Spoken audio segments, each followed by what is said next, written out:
Seen it all under Coach Reich. Have you seen anything like what just happened the last few hours? Last year was pretty bad. We haven't been good down here, and it seems like the past couple years has gotten worse. But optimistically, we're 0-1 and 2, 0-1 and 1. Yeah. So start out 1-5. We start out 1-4. It's the second game of the year. So obviously this one sucks. It was embarrassing. It's hard. It's hard for all Colts fans out there. It was really tough. We apologize for that, but we're back to work, and that's what it is. We're going to focus on the Chiefs after we watch this film on Monday and keep it moving. Frank said it was the most intense week of practice he's had leading up to this game. What didn't connect between this week and today?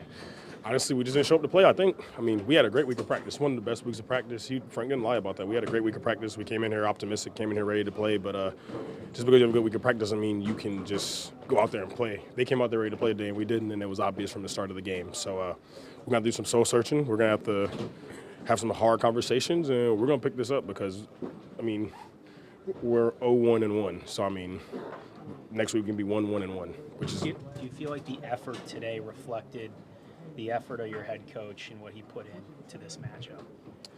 I don't think with us it's effort. It's about execution, man. One thing about all the guys in the locker room is we're going to come out here and play hard no matter what the score is, no matter how bad or how good we think we are. We come out here and play. So with us, it's never a question of how hard we play. It's coming down to execution. We didn't execute from the start of offense, defense, special teams, all around. We're not good today. Nyheim, offensively, it seemed like there were a couple situations where there was either miscommunication or a bit of confusion for you guys, whether that was personnel-wise or play calls. Can you explain just what some of those difficulties were in particular? I think one time there was a timeout in particular Matt had to take. Well, we had some injuries, so we had some injuries and some guys down at the whiteout room, so we had to make some adjustments that were made in the past 48 hours. And then outside of that, I mean, that doesn't even matter who the injuries are. We're pros. Our job is to come out here and be ready to play. And really some of the crowd noise, and probably just the fact that, the unit didn't practice as much because we've had some injuries, and that really doesn't matter, and that's no excuse. We're pros. We are the best at what we do. We're experts at what we do, and we really got to come out here and play better. We let our coach down. We let the state of Indiana down, and it was honestly just embarrassing. Why weren't you ready to play? I don't know. Every dog has his day. We got to look back on the film, but I don't understand. We had a great week of practice. I mean, I thought we were ready to play, but, obviously they punched us in the mouth, and we ain't punching back. We got punched the whole game, and it was we didn't score. So defense did what they want to, but offensively, we didn't score a single point, and that's the only time it's happened is here in 2018 and today.